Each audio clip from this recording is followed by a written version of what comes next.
Tweet कर दे रहे हैं। उनकी टीम ट्वीट बना रही है कि ये 7 मुद्दे न हो तो बीजेपी 100 के नीचे आ जाएगी। बीजेपी कोई मुद्दा, एक ही मुद्दा है, मोदी को प्रधानमंत्री फिर बनाना है। इसी के लिए लोग वोट दे रहे हैं। पिछली बार भी राजद 0 पे आउट हुई थी, इस बार भी राजद 0 पे आउट होगी। कल ही पूर्णिया मोदी जी जा रहे हैं। बिहार में उनके आने से ही राजद की जमीन हिलने लगती है, इसलिए इस तरह का बयान दे रहे हैं।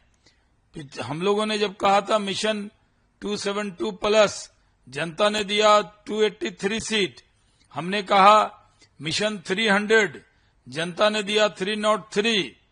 हम लोगों ने इस बार कहा अब की बार 400 के पार, जनता देगी 400 से ज्यादा। अगर किसी को ये भ्रम है कि कितनी सीटें आएंगी, तो आज झगड़ा इस बात पे हो रहा है विपक्ष के लोगों का कि बीजेपी 400 आएगी कि नहीं आएगी। वो तो मानते हैं कि मोदी आने वाले हैं, इसमें कोई शक उनको नहीं होता है। तो 400 आएंगे कि नहीं, हमारी जिद है 400 के पार जाने की। उन विपक्ष की जिद है कि 399 हो जाए, 390 हो जाए।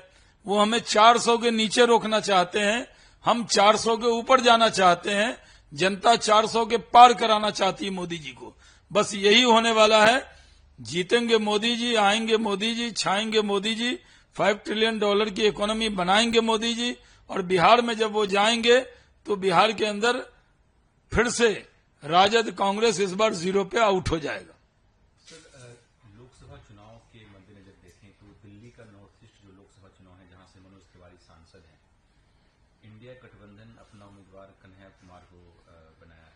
कैसे देखते हैं इस चुनाव को? देखिए, पिछली बार भी कन्हैया कुमार को बेगूसराय में उम्मीदवार बनाया था। कांग्रेस के उम्मीदवार नहीं थे, वो कम्युनिस्ट पार्टी के उम्मीदवार थे। बहुत से बुद्धिजीवी, सो कॉल्ड बड़े बड़े लोग, फिल्मी सितारे पहुंच गए थे उनको जिताने के लिए, और भारी मतों से वहां हारे थे। इस बार भी मनोज तिवारी दिल्ली में भारी मत से जीतेंगे, और इसमें कोई शक की गुंजाइश नहीं है कि दिल्ली की 7 की 7 सीट भारतीय जनता पार्टी जीतने वाली है। सर, रोहिणी आचार्य ने बीजेपी के मैनिफेस्टो पे, आपके मैनिफेस्टो पे कहा कि जो बिहार में रोजगार क्रांति तेजस्वी यादव जी के नेतृत्व में लाया गया जब उनकी वो सरकार में थे, उसके बाद बीजेपी घबराई हुई है। पहले वो अपने पुराने वादे पूरे करे, फिर ये मैनिफेस्टो अपना रिलीज करे। बहुत भ्रम हो जाता है राजद के नेताओं को। वो जो पूरे मुल्क में 23 सीट लड़ते हैं, वो बीजेपी से तुलना कर रहे हैं, और ये कहा जा रहा है कि भारतीय जनता पार्टी घबरा गई। अरे पिछली बार ही तो भारतीय जनता पार्टी ने राजद को 0 पे आउट कर दिया था।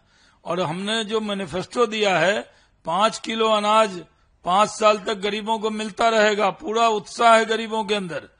हम लोगों ने जो कहा कि पक्के मकान 3 करोड़ और देंगे, हम लोगों ने जो लोगों को मकान के साथ बिजली भी फ्री कर दी है, तो पूरे गरीबों में खुशी की लहर है। इससे राजद खेमा में बिखराव आ गया है, घबराहट आ गई है, घबरा घबरा कर सब लोग बयान दे रहे हैं। कल राजनाथ सिंह बांका में थे, वहां से उन्होंने कहा कि मैं लालू यादव को सलाह दूंगा कि अपने बेटे को समझाएं, आप कुछ भी खाएं, मछली खाएं, मुर्गा खाएं, घोड़ा खाएं, जो भी है खाएं, लेकिन सोशल मीडिया पे ना डालें, इससे जनभावना को जो है नुकसान। देखिए, राजनाथ सिंह जी ने एक बड़े लीजेंड लीडर की तरह समझाने की बात कही है। आप कुछ भी खाएं, किसी को चिढ़ाना क्यों चाहते हैं? सनातन धर्म के मानने वालों को चिढ़ाने के लिए खाने का कोई मछली दिखा रहे? भाई, खान पान आपकी निजी विषय है, खाइए पीजिए, आपको जैसी सद्बुद्धि हो वैसा चीज खाइए, लेकिन इसका मतलब ये नहीं है कि आप नवरात्रे के वक्त में सनातन धर्म के मानने वालों के दिल पर चोट पहुंचाएंगे। यही बात राजनाथ सिंह जी ने एक बड़े नेता के तौर पर समझाने की कोशिश की है। पीएम मोदी कल मैसूर की रैली से कहा कि कांग्रेस जो है वो टुकड़े टुकड़े गैंग का सरदार है। इस बयान को कैसे देखिए, प्रधानमंत्री जी ने सही कहा है, जो टुकड़े टुकड़े गैंग के लोग हैं वो तो कांग्रेस में शामिल हो गए। जो टिकट भी ले गए वो जमुना पार से। अब जितने टुकड़े टुकड़े गैंग वाले हैं वो दिल्ली में भी आएंगे, सब जगह जाएंगे, कुछ होने वाला नहीं है। देश को जोड़ने का नाम भाजपा है और टुकड़े टुकड़े करने का नाम ही कांग्रेस है। सर, राहुल गांधी लगातार गरीबों की बात कर रहे हैं रैली से, जनसभाओं से। पीएम मोदी ने कहा ये शाही जादूगर हैं, 50 साल इनका फैमिली सत्ता में रहा, गरीबी हटाने की बात करते रहे, लेकिन गरीबी हटाए नहीं, गरीबों की हटाने की बात। कांग्रेस पार्टी गरीबी हटाओ का नारा ही देती है। कांग्रेस पार्टी ने आज तक गरीबी हटाने के लिए कुछ नहीं किया। वो नारे देने वाली पार्टी है। और ये नरेंद्र मोदी है जो 25 करोड़ गरीबी रेखा के नीचे जो लोग थे उसको ऊपर लाने का काम किया। क्योंकि गरीब का बेटा जब देश का प्रधानमंत्री बना तो गरीबी कैसे दूर होगी, इसके लिए काम किया। गरीबों को पक्का मकान देना, उनको इलाज की व्यवस्था करना, उनको 5 किलो अनाज 1 किलो दाल देना, ये कौन कर सकता है? ये गरीब का बेटा नरेंद्र मोदी ने करके दिखाया। कांग्रेस का तो शाही अंदाज है।